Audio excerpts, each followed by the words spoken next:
ladies, Welcome back to On Guseda, obrolan calon guru Sekolah Dasar. Perkenalkan, aku Sri Kandi, bisa dipanggil Cindy. Aku di sini sebagai host podcast On Guseda dan ini temanku. Aku Krisnanta, bisa dipanggil Krisna ataupun senyaman kalian juga boleh. Wih, kok semangat banget ini, ada apa sih? Iya dong, karena On Guseda kembali di media sosial PGSD UNED. Apalagi bintang tamu kita cantik-cantik banget loh. Pantesan. BTW kita belum nyapa mercusuit yang di rumah loh. Oh iya, gasin dong, sapa sekarang. Hai Sobat Mercuskut, apa kabar? Semoga selalu baik-baik aja ya kalian. Semoga sehat selalu, dilancarkan rezekinya dan dilancarkan segala urusannya. Jangan lupa makan, jangan lupa jaga kesehatan. Apa yang harus dilupakan itu dilupakan aja kayak si dia guys. Waduh, emang sekarang lagi musim jadiin second choice ataupun dry text ya. Tenang aja Scott, nanti akan datang di waktu yang tepat, orang yang tepat juga. Ngomong-ngomong soal waktu yang tepat, sebentar lagi datanglah waktu yang tepat bagi mahasiswa untuk mengenal kampus nih. Apa tuh, ospek kah? Bener, bentar lagi ospek nih di Universitas Jember 2024. Nggak sabar banget. Kira-kira ospek bakal ngapain aja ya? Nah, mungkin kita bisa cari-cari info tentang ospek ke tamu kita hari ini. Baiklah, kalau begitu, ayo kita panggil narasumber kita yang cantik-cantik, yaitu Sobat Nadia dan Sobat Tata.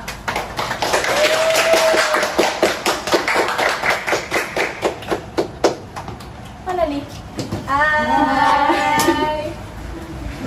Silakan duduk. Hai.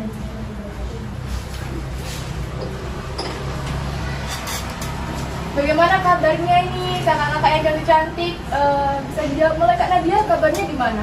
Kabarnya alhamdulillah ya, baik banget hari ini karena harinya cerah banget nih. Oh iya, cerah banget ya ini ya. Cerah banget. Iya. Kesibukannya apa akhir-akhir ini? Kalau akhir-akhir ini sih lagi ngerjain tugas UAS ya, yang begitu banyak di semester 4 ini. Dan ya sedikit-sedikit lah ya mengerjakan tugas dari organisasi. Emang banyak sih Kak ya, semakin Iya. bertambah semesternya tuh semakin banyak. Iya, semakin banyak tapi harus juga semakin semangat. Harus itu. pastinya. Kalau Kak Tata gimana kabarnya? Alhamdulillah baik, mungkin sama ya kayak Kak Nadia. Baik sih hari ini. Oh, baik karena cuaca cerah juga ya? Enggak juga. Ini mendung ya bukan? Makanya itu saja keheran ya. Tapi alhamdulillah baik. Terus kesibukannya apa akhir-akhir ini? Sama kayak Mbak Nadia kan hari ini tuh belakangan ini banyak disibukin sama tugas UAS, sama kemarin juga baru selesai ngerjain proker di BEM.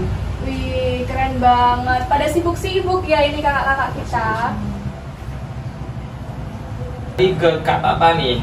By the way, Kak Tata ini adik tingkatnya Kak Nadia loh. Dia mahasiswa PGSD angkatan 2023. Gimana kabarnya Kak Tata? Alhamdulillah baik Mas Krisna. Walaupun agak sedikit stres karena ujian ya. Ujian tuh. Sekarang apa kesibukannya nih? Gak ada sih. Ada tapi sama kayak Kak Nadia tadi ngerjain tugas UAS mungkin kesibukannya belakangan ini. Tugas UAS gitu ya. Oke Kak. Nah, kakak-kakak yang cantik-cantik, kita tuh di sini mau bahas tentang topik ospek nih. Dari kakak-kakak sendiri, mungkin bisa sharing-sharing pengalaman tentang ospek ini ya. Biasanya apa aja sih rangkaian ospek mulai dari univ, fakultas atau prodi? Oke, kalau aspek univ dulu ya, waktu zamanku itu rangkaiannya dimulai dari H-1 sebelum mulai ospek itu ada gladi bersih. Terus habis itu pas hari Seninnya sampai hari Sabtu itu ada kegiatan. Jadi dari hari Senin sampai hari Kamis itu kita ada materi. Jadi kayak kita dikasih materi sama dosen-dosen mengenai seputar UNED ini, kayak pengetahuan tentang apa aja sih fakultasnya di sini, terus gimana sih kondisi perpustakaannya itu seperti apa gitu, dan apa aja sih kultur-kulturnya yang ada di UNED ini gitu dari dosen-dosen di UNED ini. Terus kemudian yang seru juga sih serangkainya ada inaugurasi ya. Kalau dari aspek universitas ini mendatangkan guest-star dari mana ya itu? Amigdala, tahu Amigdala nggak? Oh, tahu. Nah itu, terus kalau misalnya ospek fakultas itu sendiri, waktu itu kita dibagi menjadi dua, yaitu ospek dari fakultas sendiri mengenai materi-materi itu, dan dari ospek BEM sendiri. Kemudian ada ospek prodi, ya sama ya seperti kalian, tetapi ada pembedanya gitu. Kayaknya seru banget itu ya tahun 2022 ya. Seru banget sih, apalagi kan itu kita baru-baru ya setelah dari COVID ya, jadinya kita tuh baru-baru mulai ospek yang offline gitu, jadi kan seru banget gitu. Excited gitu kan ya. Betul. Nah, tadi kan kita udah dengerin dari yang tahun 2022 nih guys. Sekarang tahun 2023 gimana Kak Tata? Kayaknya kalau untuk ospek UNIF sendiri nggak jauh beda ya dari ospek sebelumnya yang dilakuin sama Mbak Nadia. Mungkin kalau dari ospek UNIF, ospek fakultas itu sama, hampir sama. Kayak di ospek fakultas itu kita juga waktu itu disuruh ngerjain kayak PKN dan lain-lainnya gitu. Cuman mungkin di ospek prodinya kita beda ya, soalnya di tahunnya aku ada screening juga bareng sama yang ospek prodi itu. Mungkin itu sih yang bedain antara tahunku sama tahunnya Kak Nadia waktu di ospek prodi. Wah, tahun 2023 ada screening, tugasnya seru buat PKM guys. Wah, kayaknya itu seru banget gitu ya. Seru sih. Seru dikit-dikit. Oh, Dikit dikit-dikit. aja. Oke, menurut kakak-kakak nih, apa yang membedakan antara ospek universitas, ospek fakultas, dan ospek prodi? Dari Kak Nadia dulu. Oke, dari ospek UNIF sendiri mungkin dari mahasiswanya ya. Kalau UNIF kan dari semua fakultas tuh dijadikan satu, jadinya rame banget. Dan kalau untuk ospek fakultas sendiri kan lebih mengerucut ya, lebih kecil lagi.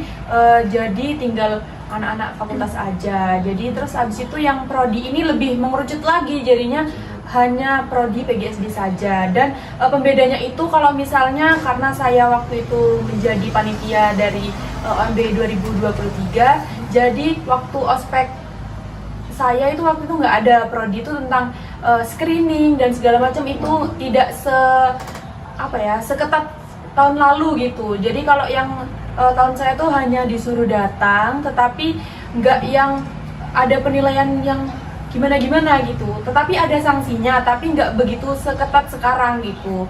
Kalau misalnya yang tahun 2023 mungkin bisa dijelasin Tata. Kalau tahun 2023 yang ospek UNIF itu juga nggak begitu ketat sih. Yang fakultas juga itu enggak. Yang paling ketat tuh bener kata Kak Nadia tadi yang di bagian ospek prodi, karena di tahunku itu kan ada screening yang dimana itu emang bener-bener ketat banget dari tim keamanan dari ospek prodi itu sendiri. Iya sih, dulu sangat-sangat ketat Iya, ya iya. di tahun 2023. Kan itu tentang keketatan nih. Ada lagi nih, kan biasanya maba-maba itu bingung kalau ospek tuh pakai outfit apa ya. Nah, bisa aja nanti maba-maba pakai crop top gitu misalkan, nggak boleh kan. Jadi kalau tahun 2022 itu ospeknya kayak gimana outfitnya itu? Outfitnya yang pertama kita pakai hitam putih ya, dan kalau misalnya UNIF itu dibebasin kalau untuk soal rok, tapi roknya yang masih sopan gitu loh. Kalau misalnya kamu pakai rok yang ada plisketnya itu masih ya bebas aja gitu. Tapi kalau waktu di UNIF, yang fakultas itu, aspek fakultas itu kita tuh nggak boleh pakai yang plisket, jadi harus pakai span line A gitu. Tapi kalau di fakultas itu atau BEM itu waktu itu nggak boleh ada belahannya gitu. Jadi misal ada belahannya di belakang itu buat yang cewek itu biasanya ditutup atau dijahit gitu, pakai ditutup. Temenku itu waktu itu mengakalinya pakai lakban, bisa disaranin untuk cutting ya dari cutting, terus itu juga dijahit juga solusinya itu, dan nggak boleh ketat gitu. Kemudian kalau misalnya mengenai, tapi kita waktu itu belum dibagi ya baju olahraganya, jadi kita tuh pakainya baju kaos putih dan training gitu biasa, nggak seperti yang kalian kan udah dibagi ya. Iya. Tapi kalau kita tuh belum dibagi gitu. Terus habis itu kalau di yang ospek BEM-nya ini sih mungkin agak lebih ketat gitu ya, dari kayak outfitnya tuh harus diperhatikan sedetail mungkin, dan itu nggak boleh pakai crop top ya teman-teman, karena ya namanya ospek gitu ya, dan kita kan Oh. harus menaati peraturan dari ospek itu sendiri. Misal nggak boleh pakai ini, kita harus menaati apa aja itu gitu. Sebenarnya kalau ospek prodi ya sama juga sih, dan lebih ketat juga kan, karena kan udah kecil ya, apa namanya ini kayak ruang lingkupnya ruang lingkupnya kan udah mengkerucut ya, jadinya itu lebih gampang sih kalau misalnya kita melanggar apapun tuh lebih gampang gitu. Itu aja sih. Kan itu 2022 ya, apa ada perbedaan sama yang tahun 2023 Kak? Untuk outfitnya sama aja sih ya, hitam putih. Terus mungkin kalau misalkan itu kan terkadang ada itu maba itu rambutnya kan disemir. Nah terkadang ada waktu ospek fakultas itu mereka ngakalinnya pakai kerudung. Iya. Tapi pernah waktu itu di terakhir kali itu malah buka kerudung dan mereka tuh kan ketahuan pakai semir. Nah itu kena sanksi sih dari panitia ospek itu sendiri. Terus mungkin kalau misalkan di OMB sama, mungkin waktu itu juga waktu ospek itu disuruh pas hari, pernah disuruh pakai batik kalau tidak salah ya. Iya, pakai atasan batik, bawahan rok span, terus kerudungnya segi 4 warna hitam juga. Nah itu teman-teman, outfitnya yang harus diperhatikan itu seperti itu, nggak boleh pakai crop top ya. Jadi Oke, dari kakak sendiri nih, mungkin ada tugas ospek yang paling susah itu apa? Dari Kak Nadia dulu. Oke, kalau menurutku sih di ospek fakultas itu ya kita kan disuruh membuat sebuah karya tulis berupa PKM itu ya. Jadinya PKM. kan apalagi kan kita baru masuk ya, jadi maba, jadi kita tuh masih nggak mengerti gitu loh apa yang harus dikerjakan, dan kayak masih belum ada pengalaman gitu loh. Jadi kita banyak bingungnya, dan kayak ya gitu sih yang bikin bingung sih di situnya sih. Karena kan wajib ya dikumpulkan gitu. Tapi kakak bisa kan ya? Insya Allah. Insya Allah. Insya Allah. Itu karena kan kita juga tanya-tanya cutting juga kan ya. Jadinya kayak insya Allah bener sih itu. Iya, insya Allah bener. Dari Kak Tata sendiri. Sama kayak Kak Nadia, yang paling susah itu aku tuh disuruh bikin PKM tuh 2 kali, waktu ospek fakultas sama ospek prodi. Iya. Nah untungnya yang di ospek prodi itu, waktu ospek itu kita juga dapat materi tentang cara menulis PKM kan, jadi itu udah lumayan bisa. Nah yang susah itu emang di awal waktu ospek fakultas, karena emang tiba-tiba baru masuk ke univ udah disuruh bikin PKM. Nah itu sih yang susah. oh emang susah sih itu kan PKM coba. Terus selama ospek berlangsung ada nggak momen yang paling nggak terlupakan gitu oleh kakak-kakak ini? Dimulai dari Kak Nadia dulu deh, momen apa? Mungkin yang nggak terlupakan kan waktu ospek fakultas itu sendiri, ospek dari BEM ya khususnya, itu kan kita ada lomba tuh ya, lomba seangkatan tuh mengenai yel-yel dan segala macam. Dan itu menurutku yang nggak terlupakan sih momen itu sih, momen lomba-lombanya itu, karena kan susah juga ya untuk menyatukan dari satu kelas ke satu kelas lainnya. Itu kan apalagi di PJJ ada 3 kelas ya, jadi kan harus kayak ekstra gitu loh. Apalagi waktu itu saya juga ikut berkontribusi dalam hal itu, kayak menyatukan 3 kelas itu nggak mudah gitu. Dan itu menurutku sangat benar-benar berkesan banget, dan akhirnya kita juga juara 1 gitu. Tepuk tangan dong, Kak. Terus kalau momen yang nggak terlupakan oleh Kak Tata apa ya? Bagian screening sih. Wah. Soalnya screening di tahunku itu dimulai dari ospek fakultas sampai ke ospek prodi, dan itu dilakuinnya berbulan-bulan. Sama sih, itu bikin kayak kita yang beda kelas sama anak kelas lain tuh jadi makin akrab, makin kenal satu sama lain. Oh, seru tuh guys. Jadi mungkin momen-momen itu bisa kalian rasakan saat kalian jadi maba. Terakhir nih, tolong kasih tips dong Kak, bagaimana cara supaya menjalani ospek itu kuat gitu.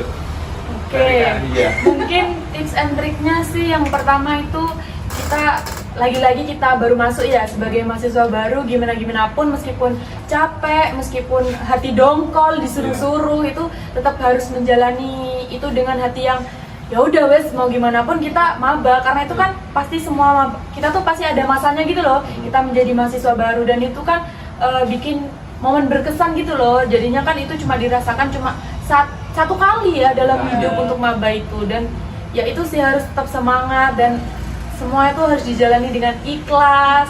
Terus abis itu ngerjain semua tugas-tugasnya biar ya itu nggak dihukum, karena prinsipku aku nggak mau dihukum gitu.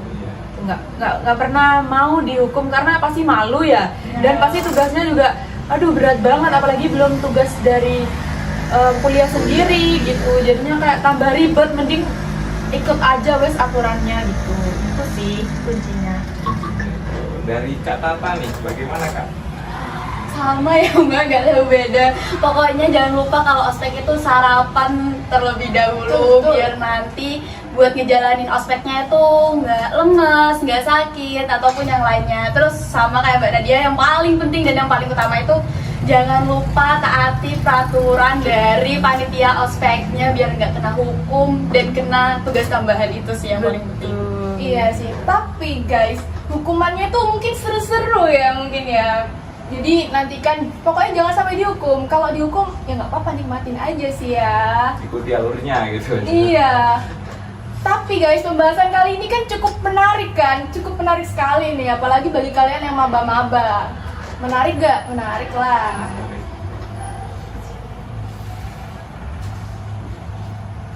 Pesan untuk maba 2024 Kak, bagaimana? Mungkin pesan untuk maba, jangan menyesali ya kalau misalnya masuk PGSD karena disuruh orang tua. Harus ikhlas gitu, karena kan masih baru mulai, jadi ikhlas aja wis, karena restu orang tua itu paling penting. Oke, gitu aja. Oke, dari Kak Tata ada pesan untuk maba? Selama baru jadi mahasiswa itu jangan pernah takut kalau nggak punya teman ataupun nggak punya kenalan dari teman SMA yang dulu, karena selama berjalannya ospek itu nanti kalian pasti dapat teman yang benar-benar teman gitu sih.